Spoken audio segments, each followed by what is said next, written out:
함께 보실 말씀은 시편 118편 말씀입니다. 시편 118편 1절부터 29절 말씀입니다.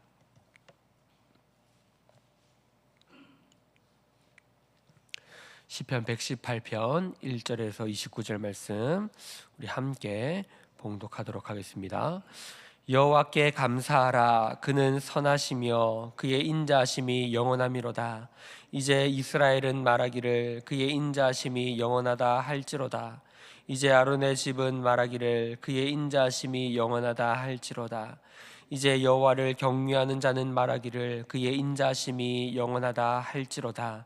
내가 고통 중에 여호와께 부르짖었더니 여호와께서 응답하시고 나를 넓은 곳에 세우셨도다. 여호와는 내 편이시라. 내가 두려워하지 아니하리니 사람이 내게 어찌할까. 여호와께서 내 편이 되사 나를 돕는 자들 중에 계시니 그러므로 나를 미워하는 자들에게 보응하시는 것을 내가 보리로다. 여호와께 피하는 것이 사람을 신뢰하는 것보다 나으며 여호와께 피하는 것이 고관들을 신뢰하는 것보다 낫도다. 문나라가 나를 에워쌌으니 내가 여호와의 이름으로 그들을 끊으리로다. 그들이 나를 에워쌌으니 내가 여호와의 이름으로 그들을 끊으리로다. 그들이 벌들처럼 나를 에워쌌으나 가시덤불에 불같이 타 없어졌나니 내가 여호와의 이름으로 그들을 끊으리로다. 너는 나를 밀쳐 넘어뜨리려 하였으나 여호와께서 나를 도우셨도다. 여호와는 나의 능력과 찬송이시요 또 나의 구원이 되셨도다. 의인들의 장막에는 기쁜 소리, 구원의 소리가 있으며 여호와의 오른손이 권능을 베푸시며 여호와의 오른손이 높이 들렸으며 여호와의 오른손이 권능을 베푸시는도다. 내가 죽지 않고 살아서 여호와께서 하시는 일을 선포하리로다. 여호와께서 나를 심히 경책하셨어도 죽음에는 넘기지 아니하셨도다. 내게 의의 문들을 열지어다. 내가 그리로 들어가서 여호와께 감사하리로다. 이는 여호와의 문이라.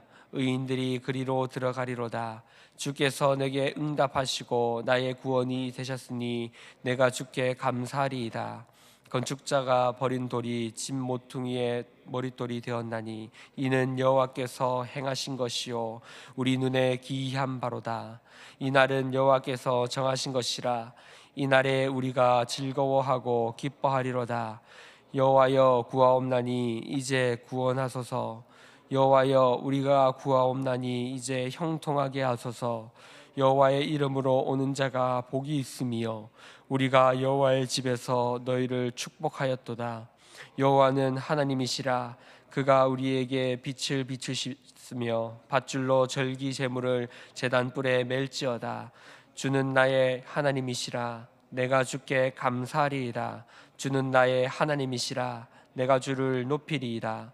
여호와께 감사하라. 그는 선하시며 그의 인자하심이 영원함이로다. 아멘. 오늘은 시편 118편의 말씀을 우리 함께 나누어 보도록 하겠습니다. 시편 118편은 지난주에도 살펴보았던 117편과 이어서 애굽 할렐시에 속하는 분류되는 시편입니다. 다시 말해서 하나님을 찬양하는 할렐루야 시편, 하나님을 찬양하고 하나님을 높여드리는 시편 중에 하나다라는 것이죠. 우리 함께 읽어보아서 아시겠지만 끊임없이 하나님께 감사하라, 하나님을 찬양하라 라는 말을 반복하고 있습니다. 하나님의 무엇을 우리는 찬양해야 합니까? 오늘 시편처럼 하나님의 신실하심, 하나님의 인자하심을 우리는 찬양해야 하는 것입니다. 우리가 하나님을 우리의 하나님으로 영접하고 그리고 인정하고 고백하는 것은 우리가 그 하나님을 이제 알았고 이해했기 때문이 아니라 신실하신 하나님께서 우리가 하나님을 알지 못할 때에도 우리 곁에 계셨고 우리를 선택하셨고 우리를 부르셨고 우리를 깨닫게 하셨기 때문입니다. 그래서 우리는 하나님을 찬양하는 그 순간은 우리가 하나님을 이제 이해하는 것이 아니라 내 옆에 계셨던 하나님을 깨달아 알게 됨으로 하나님을 찬양하게 되는 것입니다. 그 찬양은 세상에서 어떤 책을 읽어서 그 지혜를 깨달을 때에 터져나오는 감탄과는 비교할 수 없는 것이죠. 이런 지식이 있었구나의 수준이 아니라 내가 죄인이었음에도 불구하고 나를 버리지 않으셨던 그 사랑, 약속하셨던 그 약속을 지키시는 신실하심, 그것이 하나님의 성품임을 깨닫게 될 때에 터져나오는 하나님에 대한 감사와 찬양, 그것이 바로 오늘 본문이 말하고 있는 하나님을 향하여서 우리가 드려야 할 찬양의 고백이다라는 것입니다. 사랑하는 성도 여러분, 우리는 평생을 걸쳐서, 우리의 인생에 평생을 걸쳐서 이 하나님의 신실하심을 알아가는 것입니다. 하나님도 우리에게 인생을 살아가게 하시는 것은 이 신실함을, 하나님의 신실함을 알게 하시고, 더 나아가서 우리가 하나님의 그 신실함의 자리까지 나아가도록 우리의 삶을 허락하시는 것입니다. 만약 그런 것이 아니라면 우리를 구원하시는 그 순간 우리를 모두 하나님의 나라로 데려가시는 것이 마땅하죠. 그러나 여전히 우리를 하나님의 자녀로 부르셨지만, 그럼에도 불구하고 여전히 이 세상을 살아가게 하시는 이유는 하나님을 닮아가게 하시려고, 하나님의 그 영광의 찬송의 자리를 만들어 가시려고, 우리를 하나님을 닮아가게 하시려고 여전히 이곳에 두고 계시다라는 것입니다. 그런 삶을 살아가면서 우리는 이 시편의 고백을 해야 하는 것이죠. 하나님께 감사하라. 그는 선하시며 그의 인자심이 영원함이로다. 이런 고백을 해야 한다라는 것을 말하는 것은 우리의 삶이 이런 찬양이 나오지 않기 때문입니다. 우리가 살아가는 현실은 하나님께 감사할 수 없고 하나님을 찬양할 수 없는 그런 현실을 우리는 살아가기에 시편은 이 고백을 드려야 한다라고 말하고 있는 것입니다. 5절에서는 이렇게 말합니다. 내가 고통 중에 여호와께 부르짖었더니 여호와께서 응답하시고 나를 넓은 곳에 세우셨도다. 내가 고통 중에 부르짖었다라고 말합니다. 결국 우리는요, 고통 중에 하나님을 부르짖는 삶을 살게 될 것입니다. 하나님, 왜 저에게 이런 고통을 주십니까? 라고 묻지만, 우리가 이해할 수 없는 고통들이 찾아오지만 우리는 그 순간에도 하나님께 부르짖고 하나님께 나아가야 하는 삶을 살아가는 것이죠. 우리는 이해할 수 없는 고통을 늘 마주하게 됩니다. 그것이 인생입니다. 하나님께서 그 고통을 허락하십니다. 우리가 잘못했기 때문에, 죄를 지었기 때문에 벌을 받는 수준이 아니라 그 수준을 넘어서 이 고통 중에 우리를 처하게 하시면서 하나님의 뜻을 깨닫게 하시는 것입니다. 예수님이 그런 삶을 살아가셨습니다. 예수님이 이 땅 가운데 오셔서 그분이 살아가셨던 삶은 외롭고 고통받고 채찍질 받는 삶이었습니다. 그 삶을 살아가시면서 하나님의 뜻을 빚어 가십니다. 하나님은 너희도 그 삶을 살아가게 될 것이다 라고 말씀하십니다. 그래서 우리에게 필요하신 분이 신실하신 하나님이십니다. 우리는 믿음을 가지고 살아가는데 고통 가운데 있습니다. 그러나 믿음 없이 살아가는 세상 사람들은 우리보다 더 잘 살아가는 것처럼 보입니다. 그때 우리는 절망합니다. 하나님께 나아가서 고함칩니다. 하나님, 왜 이렇습니까? 왜 믿지 않는 저자들은 저런 삶을 사는데 나는 왜 이렇게 살아갑니까? 하나님은 말씀하십니다. 나는 신실하다. 나는 네 편이다. 그러니 따라와라. 그렇게 하나님은 말씀하십니다. 오늘 시편의 말씀에서 하나님은 끊임없이 그렇게 말하고 있는 것입니다. 나는 네 편이다. 나는 네 편이다. 그러니 나만 믿고 따라와라. 네가 이해하지 못하는 그 영광을 내가 너를 통해 만들어 가겠다. 세상은 권력을 가지고 높은 자리에 올라가는 것을 성공이라고 생각하지만, 그것을 영광이라고 생각하지만, 내가 빚어갈 것은 그것이 아니다. 세상이 이해할 수 없는 것을 내가 너를 통하여 만들겠다. 예수 그리스도의 성육신을 통하여 보여주었던 그 영광을 너를 통하여 만들겠다. 하나님께서 우리에게 그것을 하겠다라고 말씀하십니다. 세상은 이것을 이해할 수 없습니다. 이런 일들을 담아낼 수 없습니다. 그래서 하나님은 세상이 담을 수 없는 것을 우리에게 담겠다고 말씀하시고, 그리고 내가 너희의 편이 되겠다라고 말씀하는 겁니다. 그 자리를 도망치려고 하는 우리를 붙잡아서 끌고 가시고, 그리고 내가 너의 편이 되어주겠다. 도망가지 마라. 세상이 알지 못하는 것 너희를 통하여서 나타내겠다라고 말씀하는 겁니다. 우리를 어디까지 끌고 가십니까? 원수를 사랑하는 자리까지 끌고 가시겠다는 겁니다. 세상은 그것을 볼 수 없습니다. 오른뺨을 칠 때 우리는 두 대를 돌려 쳐야 합니다. 나에게 싫은 소리를 할 때 우리는 속이 풀릴 때까지 그 사람의 뒷담을 해야 합니다. 그것이 세상의 원리입니다. 그것이 우리의 마음속에 있는 본성입니다. 하지만 하나님은 말씀하십니다. 그렇게 하지 마라. 그렇게 하지 마라. 너희는 이것을 만들어내야 한다. 예수 그리스도께서 보여주셨던 그 성육신의 삶을 너희는 나타내야 한다. 14절에 이렇게 말합니다. 여호와는 나의 능력과 찬송이시오 또 나의 구원이 되셨도다. 이것은 우리가 담아낼 수 없는 능력입니다.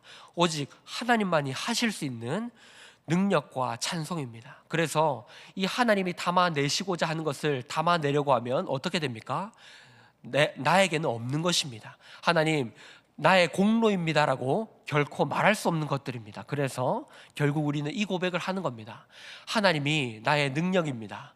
하나님이 나의 찬송이십니다. 하나님이 나의 구원이십니다. 하나님, 무슨 말입니까?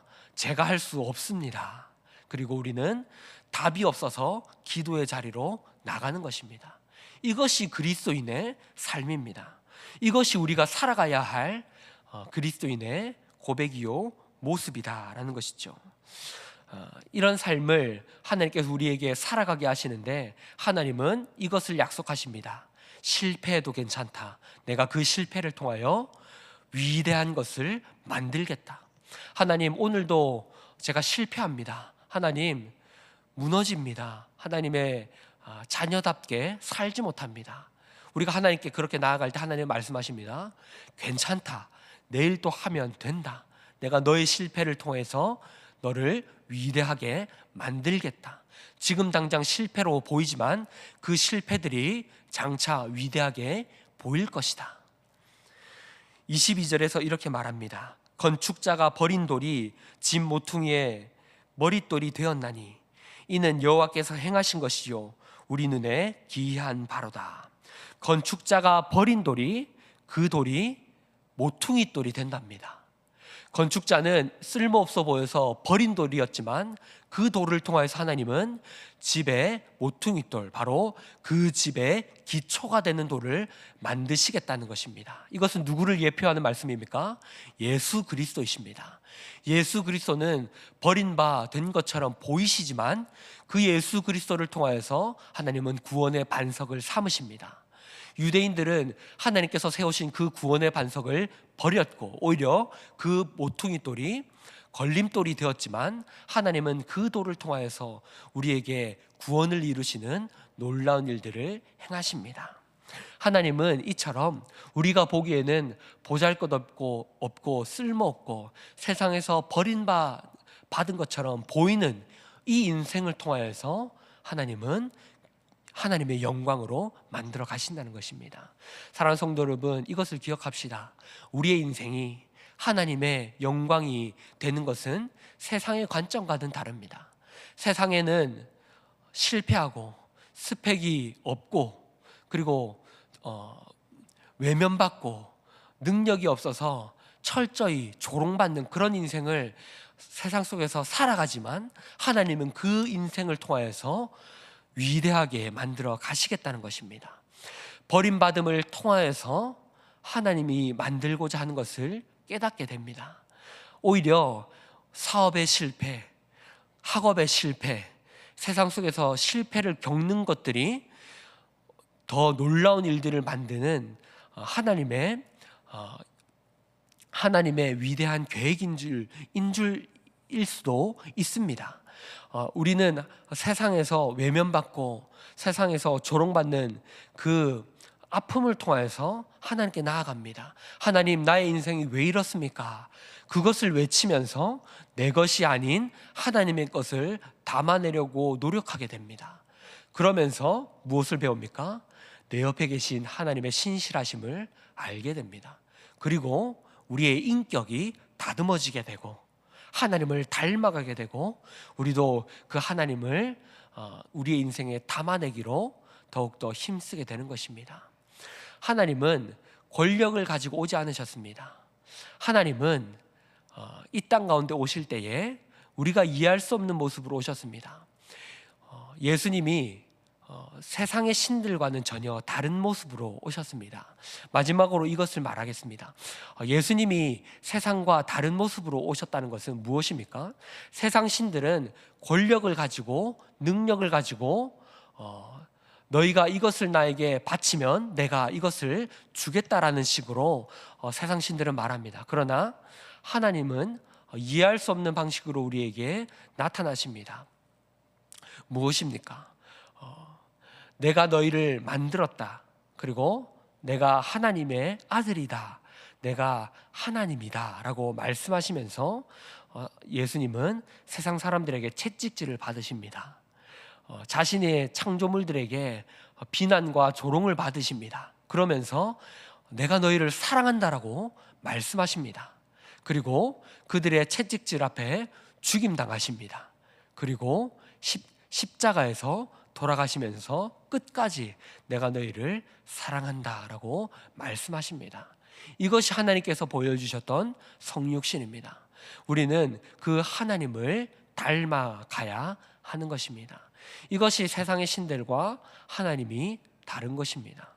사랑하는 성도 여러분, 저와 여러분은 세상의 종교관을 가지고 일반적인 종교관을 가지고 신앙생활하는 것이 아니라 내가 하나님 앞에 이 정도를 바쳐드리면 하나님이 주실 거야.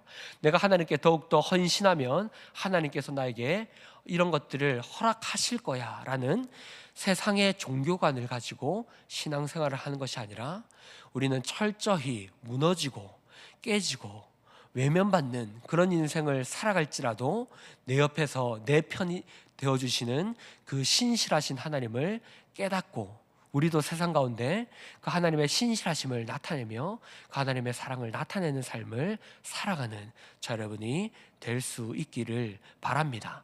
하나님이 우리의 삶을 그런 삶으로 이끌어 가십니다. 그러므로 버림받는 돌이 되는 것은 축복입니다. 외면받는 삶을 사는 것은 축복입니다. 하나님은 그 삶을 통하여 위대하게 만들어 가시고 하나님의 나라를 세워 가시는 것입니다. 자, 여러분이 그 하나님의 뜻을 깨달아 알게 되시고 그 뜻대로 살아가시는 자, 여러분이 될 수 있기를 주님의 이름으로 축복합니다. 우리 들으신 말씀을 기억하면서 함께 기도하실 때 이렇게 기도하면 좋겠습니다. 어떤 환난 속에서도 신실하신 하나님을 바라보며 승리하게 하소서. 환난 속에서도 내 편이 되어주시는 그 하나님을 붙들고 승리하시는 저와 여러분이 될 수 있기를 주님의 이름으로 축복합니다. 이 말씀을 기억하면서 기도하시고 함께 앞에 보이시는 기도 제목으로 그리고 개인의 기도 제목으로 기도하도록 하겠습니다. 함께 기도하시겠습니다.